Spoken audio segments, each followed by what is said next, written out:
Let's welcome Kathy Holly and Spotlight.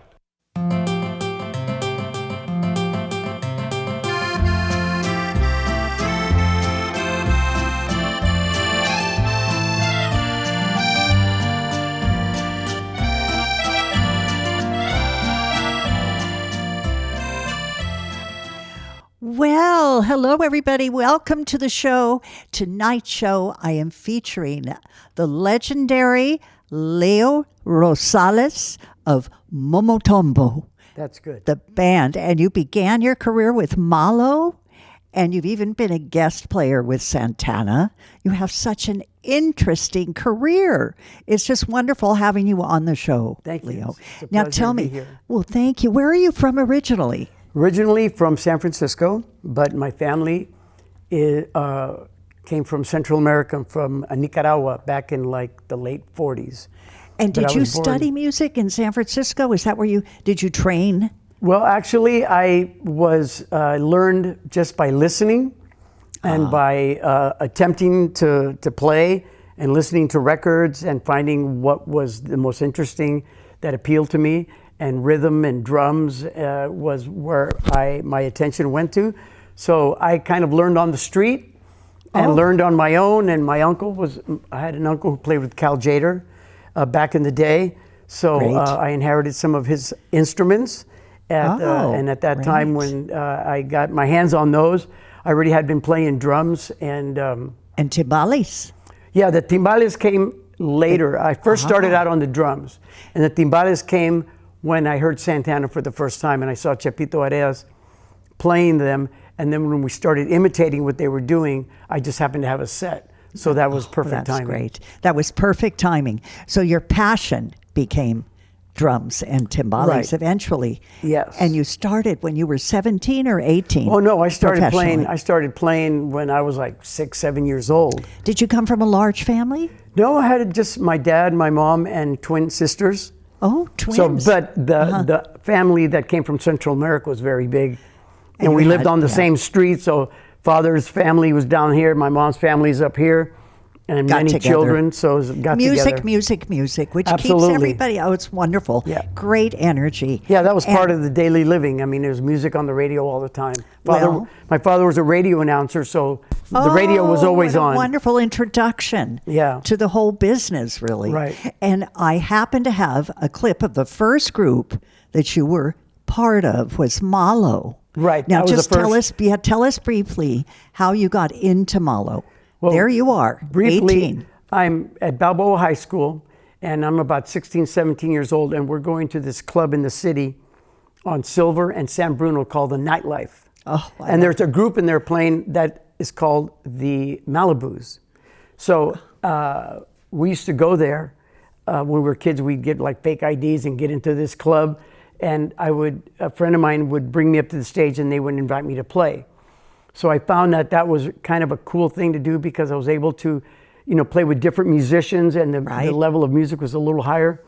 So I kept going there, and eventually somebody discovered them, and they got a record contract with Warner Brothers. And then This is Malo. This is Malo. Okay. And then Malo went on to record the first record. And being that I had left kind of like my calling card by coming every weekend and playing with them, Yes. Arcelio Garcia, who was one of the leaders of the band, remembered me. And when they were rehearsing at the heliport in Marin, he called me up and said that he wanted me to come out for an audition because he had met me at the club, Right. and he liked what I was doing, and so he invited me to come down there. And I was already having my own little bands, and I told him that I wanted to make it on my own, right? Right. And he says, "Well, we've already signed a contract. There's really not much you have to do other than come and show these guys, And George play. Santana and Pablo and Richard Kermode, what you can do. And if you can do it, and then you'll be in this band." And so let's fast forward, because what made you so successful in many ways was this wonderful, wonderful song, Suavecito, Right. that everybody loves. And I happen to have a clip Yeah. with you singing this in 1971. Yeah. If I can give just a little background Yeah. on her quickly, Yes, and quickly. that is that that song was recorded by a gentleman by the name of Richard Bean, and he wrote the song along with Pablo Tellez and Abel Zarate. And after they recorded the song, they parted ways, and when I was inducted into Malo, Arcelio said, I need you to sing this one song. And this is it. And that's the song. Let's take a look. We happen to have the clip. Oh, Here we go, 1971, 18-year-old. Family would be enough for anyone, but not for the Santanas. So George Santana put together his own group, and what a dynamite group it is. Ladies and gentlemen, Malo.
I love it. Do you love seeing that? Oh, yeah. Seeing yourself? I mean, it brings back seeing it. brings back memories. All right, very quickly, our time is so limited, but you said that George Santana put the band together. That's what she said. Malo. Right. And so Jorge Santana, which he's known as Jorge. Right. If you know the Spanish version of George. Right. Well, Jorge, is he the one in the yellow shirt in the video? Jorge was, I don't know if it was a yellow shirt, but he has long hair and he was playing lead guitar. Oh, lead guitar. Yeah, All lead right. guitar. And then Pablo Tellez was the bass player. And then, of course, you were singing the harmonies. Wonderful. Everything. Well, now, your own group is called Momotombo. Right. And I know that's a volcano in Nicaragua. Is that because you have so much energy? That and the bass player, Pablo Tellez, he wrote the song Momotombo for the second album, the Malo Dos album. That's where the name came from. Wonderful. So that's, because he was born there.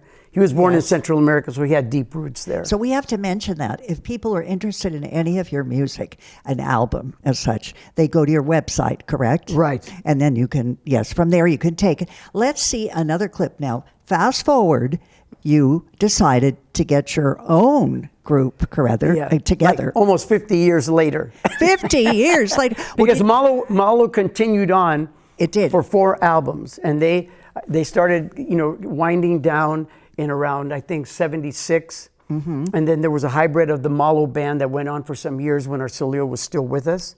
So when he passed away, just like I think maybe 4 years ago, instead of us calling ourselves Malo, because he was still alive and well and running the band, we decided to honor him, that we would not try to infringe on that name, but instead we said, let's pick a name out of the album. So then Gabe Monzo said, why don't we call it Momotombo?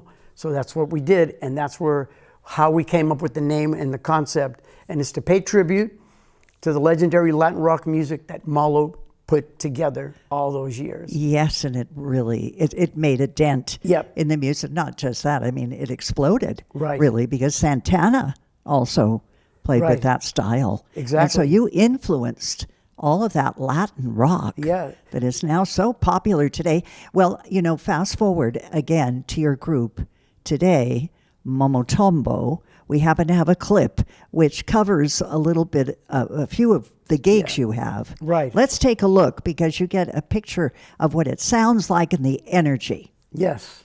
People have fun. with your music. Yeah, and it's when we started about 5 years ago.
There you are on the timbales and all the, I love it. And Surrounded by great musicians. yes, and 10-piece band. That's what it is. Yes. And you know, I missed something at the beginning of the show. I said we were going to show some photographs of the musicians. So in the back booth, I hope you're ready because we're going to flip through some pictures and you are well aware of the names of the musicians. Yeah, this Who's is that? Adrian Arias. He plays congas with us now. And then his father's Chapito Arias from Santana from back in the day. Wonderful player, very talented. Okay. And then Next we have me and you. And this is Bill Ortiz. Oh, yes, it and was Bill gonna be here Ortiz is a fantastic trumpet player, and he played with Carlos for 17 years as a trumpet player for his band. And he also has his own CDs, and he's played with some of the greats around the world. So it's a real privilege to have him. And this gentleman here, his name's Dave Morgan. He played with us for a little bit, and he was also with Santana for many years. Move on. And he's playing bass. And this is Gabe Monzo. And Gabe Monzo the guitarist. Yeah, he's a lead guitarist. And he played with Bo Diddley back in the day. And he also played with Malo for over 28 years. He was the lead guitar player for that band. And now him and I are the founders of the group Momotombo. Fantastic. Moving right along. And that's the wonderful, great, rest in peace, Mr. Jorge Santana, Carlos's brother. And Jorge, in his own right, was a fabulous songwriter, When did he and pass? artist, and guitar player. When did he pass? I think Jorge passed away maybe 5 years ago. 5 years ago. So Yes. fresh in our minds then. That is just great. I mean, all of those wonderful musicians that Yes. you work with. So 10 pieces, many of them were members. Oh, here we go. Well, that's Jorge. There's another, I Right. think there's another photo coming up. There we That's go. Ruben Sandoval, who is a trombone player, and he played with us for some years, and then he had to step away. But another very talented young man from I met him at San Francisco State, and I heard him play, and I asked him to please come and check out the band, and he played with us for a while, and he was a great player. Keep it going back there. And this is the great Tom Bertetta. He's another jazz player, a teacher, professor. He's played all over the Bay Area and all over the world with some of the greats. And he was also played with Malo for many, many years during the time when I think from '84 on. And he is playing he's playing the flugelhorn right there. the flugelhorn. Yeah, and that's Tom Great. Bertetta. All right. I think we have more. No, we don't have more. Well, let's just go on because we have so much to do in the short time we have together. Let's go. You've played so many places, and that was kind of an overview of the band, I thought. Then we have another clip about you're playing at a street fair in Japantown. Right. So let's show that clip. I think that's kind of fun to see. And Yeah, that was a great show. It was great fun. it's just great to know you're in the Bay Area and we can come and see you. So let's show that clip if we can get that up. That's clip number.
really want to sing that song, Leo. You do it with so much energy. Your voice sounds fabulous. Oh, thanks. I mean, you're When I sang it first, I was 18, and I'm singing it there, I think I was like, 69 or something like that. well, you have power in your voice. It's just wonderful. Suavecito, what does it mean? Or is there a Suavecito meaning? means softly. Softly. What Yeah. a beautiful title. It's Yeah. just perfect for that. I mean, it follows you wherever you go and people want to hear it. This is the hit. This is Yeah. great. Now, I know you've been a guest with Santana, correct? Right. With the Santana Band. And I understand. Tell us the story about the next clip we're going to show you. Not yet, but what happened one night when you were... Virginia and I, my wife Virginia and I, we were going to be running the Las Vegas Marathon on Sunday. We'll get more into and your Saturday, she bought tickets to go see Santana. Yes. So we went to Mandalay Bay and the House of Blues, and we were watching the show, and then we got up close to the stage, and Virginia was making some hand signals to Carl Peraza, who was playing timbales, and him and I know each other from, when we were kids and when I first started with Malo. So he made motion to Carlos and pointed at me because Carlos and I have been friends since I started playing with Malo, because that's how I met him, through his brother Jorge. Yes. And then they called me up. They invited me up on the stage, and I was just so taken back because I was like in the audience, and it was like one of those kind of dreamy moments where you imagine one day someone will take you out of the audience and bring you up on the stage so that you can perform. And it happened. And that's exactly how it happened, thanks to Carl, and thanks to Carlos, and thanks to Virginia for being the instigator of that whole thing. Oh, this is so great. Let's see that clip, because you do a solo in this too. Not that you know. Yeah. We have a special guest in the house. One of my mentors. He used to play with Carlos's brother band, Malo. Leo Rosales. Dale, dale, dale duro, dale duro. Oh. Dale duro, maestro, dale, dale.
Feel with thousands of people cheering you on. Well, I What felt a like solo. I felt like a pitcher coming out of the bullpen, and I had to be perfect to win the game.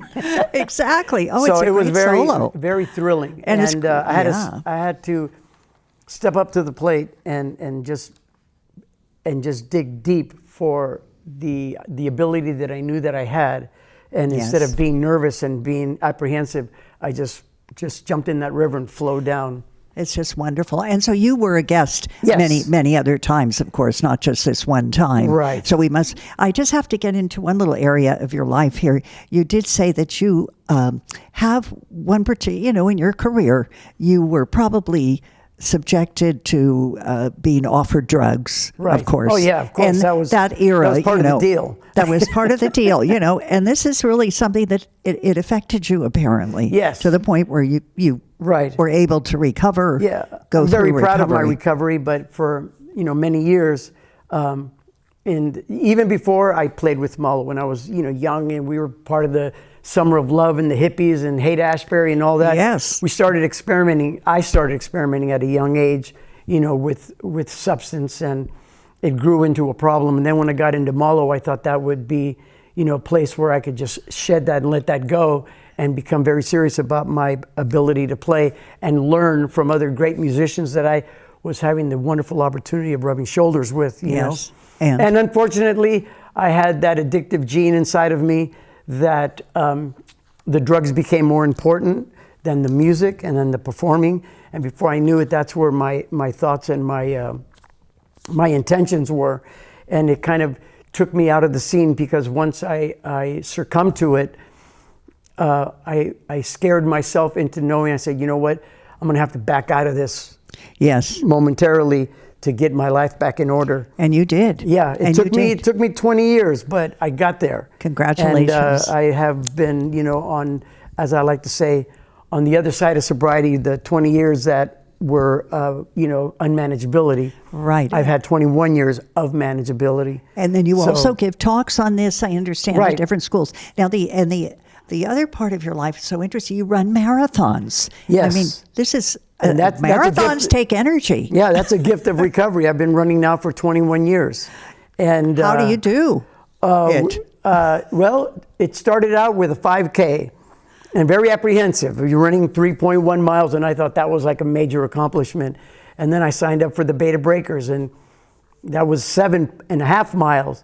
And then from there, I got that addict behavior. I went from running a 10K to wanting to do a full marathon. Of course. Oh, and of course I did it. And Well, look at this one. I just see this photo on the screen. Who is that? And what's that? That's me right there. Okay. And running. Yeah, a gentleman by the name of Dr. Bernardo Gonzalez has a foundation. I know him. He's my dentist. Yeah, his son has autism. Oh my God. So he said, why don't you use the Boston Marathon as a way for us to raise money for autism, and we're calling Run Leo Run. And I ran my first Boston Marathon through this autism program. All right, and I want to tell our audience that you're going to be performing at the Longboard May 4th. Right. I mean, we have other gigs that you have in between, but will be up on the screen. But definitely, everybody has to go see you at the Longboard May 4th. Longboard at 3 o'clock in the afternoon. All right, in the afternoon. Right, Cinco de Mayo celebration. There they are. And St. James School is in San Francisco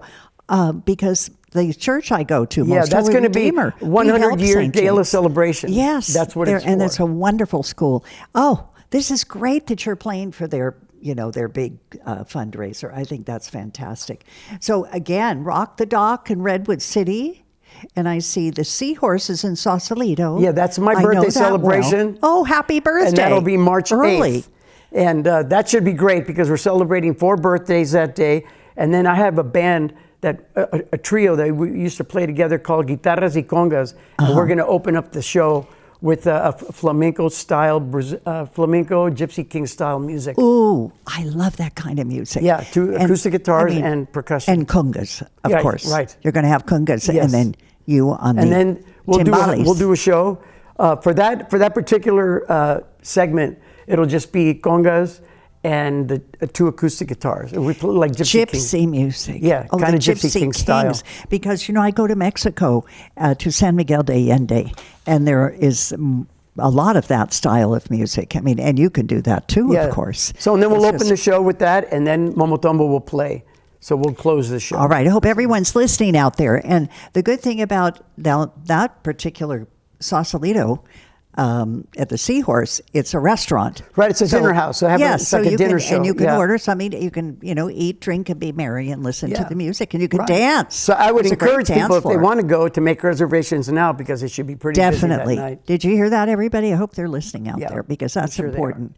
And, when this show is on YouTube, you just send it to everybody in the universe. Exactly. And we'll be there celebrating your birthday. Sounds great. Oh, my gosh. It's terrific. I hope we didn't miss anything. I know we had a lot of things to talk about. Yeah. And when you were touring, I just have to ask you, it seems like, all the members of your band have been touring and played with some very famous people. Yes. And they themselves are famous. Yet when I talk to somebody in your band, they're all so friendly. The bigger they are, the nicer they are. And that's what I've heard. Yeah. I think as we get older, and I think it's true. We get older playing music.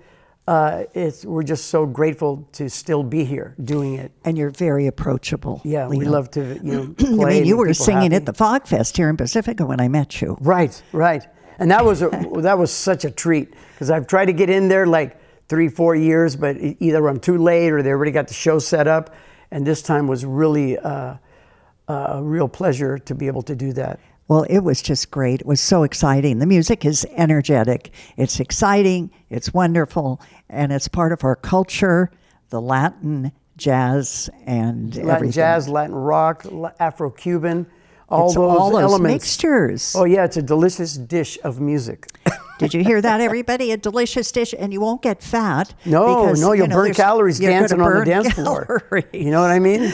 Definitely. I loved having you on the show. Well, I It's loved just being here, wonderful. and thank you so much. Well, and I have the T-shirt, by the way, for Right, so you're Mumbo gonna wear it in Tumbo. style I'm going to tonight. change as soon. I was going to wear it in the show, but I didn't have time, so I definitely am going to change into that T-shirt when I go tonight to Nick's. I'm going to have dinner with friends, and I'll wear my shirt. Well, thank you to you, and thank You're you to your welcome. beautiful staff for all the people that made this Yes, possible. thank you to my wonderful crew Yeah. and to our wonderful camera and to everybody that works on the show. We're very lucky to have this show. Yes. I'm very fortunate because I've been here for many years now and I love the show. PCT, Pacific Coast TV. So I support the station and I know we all do. But we're going to support live music. There you go. And let's go out and hear Momo Tumbo. Momotombo SF. Momotombo SF and St. James School Seahorse, Rock the Dock, Redwood City. I like the name. Yeah. Can you sail while you listen to you? What's the deal? You can. You can sail because we're right there on the water. Right there, Rock the Dock. Rock All the right, Dock. so that's the other one. And I'm trying to think what else we missed here. I don't think we missed anything else. What gig did you like the most, do you think? Of all the gigs you've played, do you have any special thing? Oh, we're saying goodbye. Let's say goodbye, everybody. Hey mambo, mambo Italiano. Hey mambo, mambo Italiano. Go, go, go, you mixed up Siciliano. All you Genovese do the mambo like a crazy with a hey mambo. Don't want a tarantella, hey mambo. No more a mozzarella, hey mambo. Mambo Italiano. Try an enchilada with the fish.